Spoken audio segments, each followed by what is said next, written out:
Sogoma. Nse. Mba. Anula. Ba. Eresira. Tora Nse. sula. Somɔgɔw dun. I bɛ taa min? N bɛ taa so. I bɛ taa so? Ani baara. K'an bɛn so. K'an bɛn o la. Baasi t'u la. Denmisɛnw. Papa, bɛ taa wagala. Bonjour, bienvenue dans ce premier numéro de leçon de Bambara que nous avons baptisé l'ACOL. Alors l'ACOL sera une émission de série de cours de Bambara pour vous aider à apprendre ou à comprendre la langue à travers une méthode simple et efficace. De mieux comprendre sur le plan linguistique comment les phrases se construisent dans la syntaxe, c'est-à-dire comment les mots s'arrangent tout en respectant les règles grammaticales. De mieux comprendre la sémantique des mots, c'est-à-dire leur sens et leur signification. De mieux comprendre également leur étymologie, si cela s'avère nécessaire, c'est-à-dire leur origine. En parlant d'étymologie, il faut savoir que la langue qui a le plus influencé le Bambara, c'est l'arabe. Un réservoir important du Bambara est issu de cette langue concurrente, soit par le biais du malinké, soit pas. Alors pourquoi donc le malinké? Parce que tout simplement, le Bambara est né du malinké.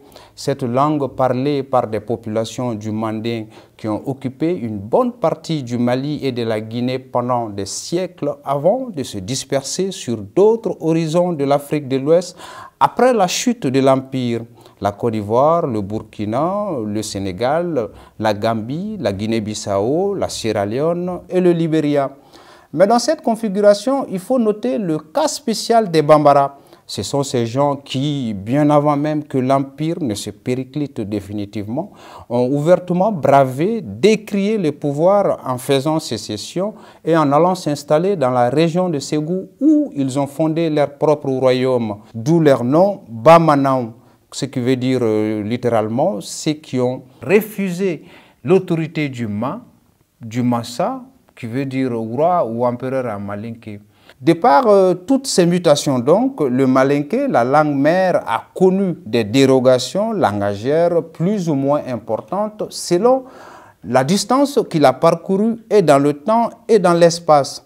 Et nous nous sommes retrouvés, en effet, avec une foultitude de dialectes et de variantes qui changent d'une contrée à une autre ou d'un pays à un autre. Mais tous dans la grande communauté linguistique classée deuxième langue africaine parlée derrière le Swahili et devant le Lingala et le dérivé du malinké qui lui a d'ailleurs volé la vedette auquel nous allons nous intéresser est bien évidemment le Bambara. Mais il faut savoir que le Bambara lui-même est multiforme.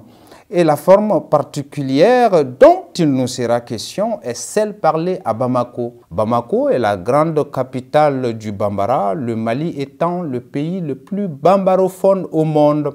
Le Bambara tel qu'il est parlé à Bamako est très allégé avec beaucoup de contractions, souvent même à 2 degrés. Il est aussi très tonal avec plein d'accentuations. Il est également très archotique avec des empreintes de mots, surtout français, qui se sont soit bambarisés, soit laissés à l'état. Mais par-delà tout, de par sa popularité, c'est le Bambara le plus influent, le plus transversal, en ce sens qu'il est compris par tout le reste de la grande communauté, sans pour autant que le réciproque ne soit toujours vrai. Et cette réciprocité dépend de la capacité de tout un chacun à pouvoir les déchiffrer selon son niveau de compréhension. Avant d'entrer dans le vif du sujet, nous vous souhaitons une fois de plus bienvenue dans cette leçon de Bambara dénommée l'ACOL. Nous allons commencer par les salutations puisque c'est par elles que commencent généralement les conversations, les échanges. Et comme nous le savons, les salutations très souvent varient en fonction des moments. Et le temps chez les Bambara est divisé en 4 moments, à savoir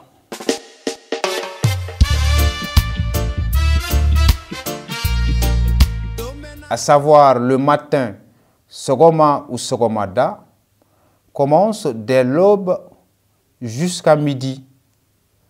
Puis, le soleil brûlant, Clégan, va de midi à 15h, 16h. Cela dépend de l'intensité du soleil. Ensuite, le soir, Wula ou Wulada, va de 15h, 16h au crépuscule. Et enfin, la nuit sous, commence la nuit tombée, bien évidemment. Voilà les 4 moments de la journée et chacun de ces moments a sa salutation correspondante. À la différence du français ou de l'anglais, par exemple, où on peut saluer par des mots simples comme salut ou hello, en bambara, il faut obligatoirement un sujet, c'est-à-dire un nom ou un pronom personnel. Par là même, nous allons voir les pronoms personnels.